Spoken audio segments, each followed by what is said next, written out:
Oke, selamat datang di sesi pembahasan materi kita hari ini. Jujur, saya super antusias karena kita bakal memulai sebuah perjalanan yang luar biasa banget buat ngurai aturan-aturan abstrak fisika.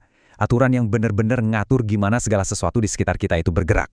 Coba deh, bayangin kalau mekanika klasik ini bukan sekedar rumus membosankan di buku teks, tapi lebih kayak kode tak kasat mata yang secara harfiah menjalankan seluruh alam semesta kita. Dari daun yang jatuh ke tanah sampai planet yang mengorbit matahari. Di sini, kita bakal membedah dasar-dasar yang membangun realitas kita sehari-hari. Nah, mari kita selami ini langsung dengan sebuah pertanyaan. Coba bayangin skenario ini. Kalau Anda lari keliling lintasan melingkar sejauh 20 meter, lalu berhenti persis di titik awal Anda mulai, apakah Anda benar-benar bergerak? Secara fisik, secara emosional, Anda pasti bakal bilang, "Iya, iyalah." Anda keringetan, otot pegal, napas ngos-ngosan. Pasti Anda ngerasa udah bergerak. Tapi faktanya, fisika sering banget ngelihat realitas sehari-hari kita pakai lensa yang beda banget, yang kadang malah berlawanan sama intuisi dasar kita. Buat ngurai teka-teki itu, kita bakal ngelewatin 5 langkah cepat. Pertama, dasar-dasar mengukur gerak. Kedua, gerak lurus dan percepatan. Lanjut yang ketiga, kita bakal bedah 3 hukum Newton. Keempat, jenis-jenis gaya sehari-hari. Dan terakhir, kita masuk ke gerak melingkar, parabola, serta apa sih batasan-batasannya? Yuk, langsung aja. Bagian pertama, dasar-dasar mengukur gerak, kanvas pergerakan. Jadi, sebelum kita bisa ngerti kenapa sesuatu itu bergerak, kita harus punya fondasi kosakata yang pas dulu tentang gimana cara ngukurnya. Nah, yang paling menarik di sini adalah perbedaan mencolok antara jarak dan perpindahan. Ini dua konsep yang sering banget ketukar padahal buat orang fisika, maknanya beda jauh. Jarak itu total panjang lintasan yang Anda tempuh. Kayak smartwatch Anda tuh, dia cuma peduli berapa langkah yang Anda ambil tanpa mikirin arahnya kemana. Tapi perpindahan itu bisa dibilang agak egois. Dia cuma peduli sama titik awal dan titik akhir Anda yang ditarik dalam satu garis lurus. Jadi, balik ke pertanyaan kita di awal tadi, Anda bisa capek-capek lari 20 meter keliling trek, tapi kalau berhentinya persis di tempat Anda start, secara matematis perpindahan ilmiah Anda adalah nol mutlak, nggak gerak sama sekali. Dan ini ngasih gambaran brilian buat perbedaan selanjutnya. Kelajuan itu murni pakai konsep jarak. Dia cuma ngukur seberapa cepat Anda bergerak, titik. Di sisi lain, kecepatan pakai konsep perpindahan. Makanya kecepatan itu peduli banget sama arah. Buat ngebayangin betapa krusialnya arah ini, bayangin aja ada pesawat komersial yang terbang ngebut banget 500 km per jam. Kelajuan secepat itu nggak ada gunanya sama sekali kalau kecepatannya ngarah ke kutub yang salah. Anda bisa melaju super cepat, tapi kalau arahnya ngaco, ya Anda nggak bakal nyampe-nyampe.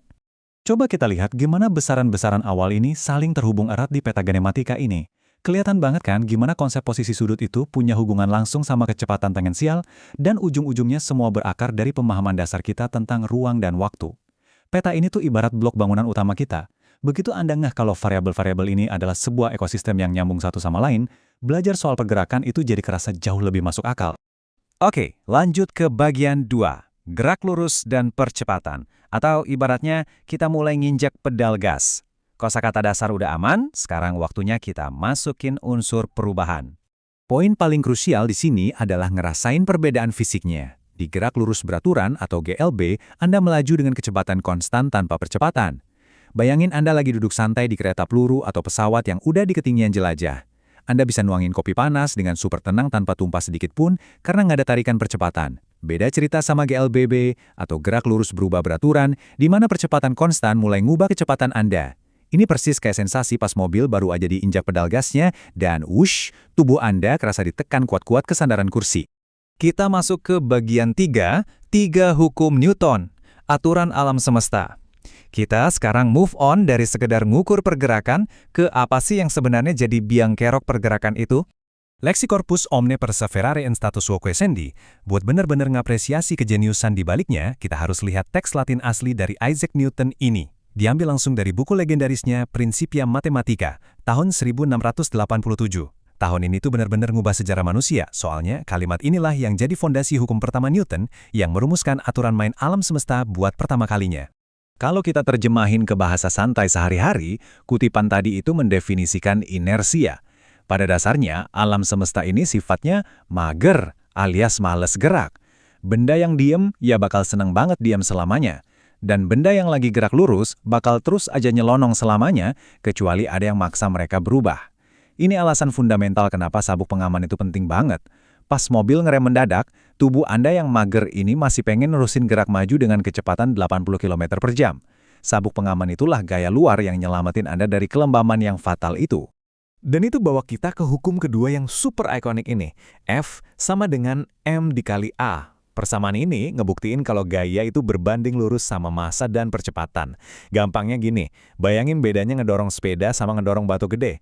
Kalau Anda pengen dua benda ini berakselerasi dari 0 ke 10 km per jam dalam waktu yang sama, si batu raksasa ini karena massanya gede banget, pasti butuh tenaga otot yang jauh lebih besar dibandingin dorong sepeda yang ringan. Masuk akal kan? Lanjut dari hukum kedua, kita ketemu sama impuls. Lihat deh, gimana impuls ini ngegabungin gaya yang bekerja pada interval waktu tertentu. Waktu itu benar-benar variabel yang kritis di sini. Kenapa?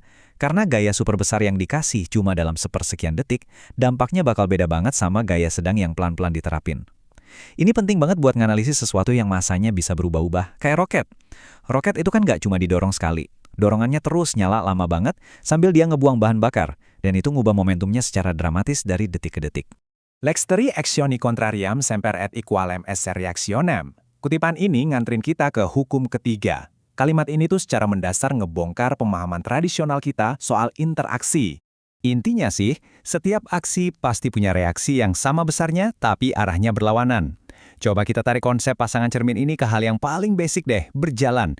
Pas Anda ngelangkah maju, percaya atau enggak, kaki Anda tuh sebenarnya lagi ngedorong bumi ke belakang. Sebagai gantinya, bumi ngedorong Anda ke depan dengan tenaga yang persis sama besarnya. Terus kenapa buminya nggak kelihatan undur? Balik lagi ke hukum kedua tadi. Massa bumi itu luar biasa masif, jadi percepatan mundurnya super duper kecil sampai nggak bisa dideteksi. Jadi ya, gaya itu selalu bekerja berpasangan. Bagian 4, jenis-jenis gaya sehari-hari. Tangan-tangan tak terlihat. Yuk kita bawa hukum-hukum kosmik yang megah tadi turun ke bumi, ke kehidupan kita. Pas Anda coba dorong meja kayu yang berat melintasi ruangan, Anda tuh sebenarnya lagi ngedeklarasiin perang lawan gaya-gaya ini. Si meja ditarik ke bawah sama gaya berat. Terus, lantai ngebales dengan gaya normal. Dan disinilah fakta kerennya. Gaya normal itu sebenarnya tolakan elektromagnetik antara elektron di lantai dan elektron di meja, yang bikin benda nggak jatuh nembus benda lain. Terus, Anda juga harus ngelawan gesekan statis. Pernah mikir nggak, kenapa dorong benda diam itu jauh lebih berat daripada dorong benda yang udah jalan? Soalnya, di tingkat mikroskopis, atom-atom di dasar meja sama di lantai itu saling ngunci, bikin ikatan. Anda harus mecahin ikatan itu dulu. Pas sudah jalan, ikatannya nggak sempat terbentuk sempurna, jadinya rintangannya melemah dan berubah jadi gesekan kinetis. Bagian 5. Gerak melingkar, parabola, dan batasannya. Melampaui garis lurus. Setelah kita hatam soal garis lurus dan gaya, mari kita lengkungkan sedikit. Bayangin bola basket yang lagi dilempar melengkung masuk ring.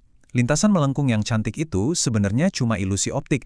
Galileo Galilei itu orang pertama yang sadar kalau lintasan parabola ini bisa dipecah jadi dua sumbu yang benar-benar independen. Secara horizontal, bolanya cuma gerak santai melaju ke depan dengan kecepatan tetap. Tapi di saat yang sama, di sumbu vertikalnya, gravitasi lagi ngamuk, narik bola itu ke bawah dengan percepatan konstan. Perpaduan harmonis antara gerak santai ke depan dan tarikan paksa ke bawah inilah yang ngebentuk kurva parabola. Sekarang, coba perhatiin diagram vektor melingkar ini. Benda yang gerak melingkar itu selalu nyimpen ketegangan di dalamnya. Simbol V di situ adalah kecepatan tangensial. Arahnya lurus terus, pengennya lepas landas saja keluar dari lingkaran.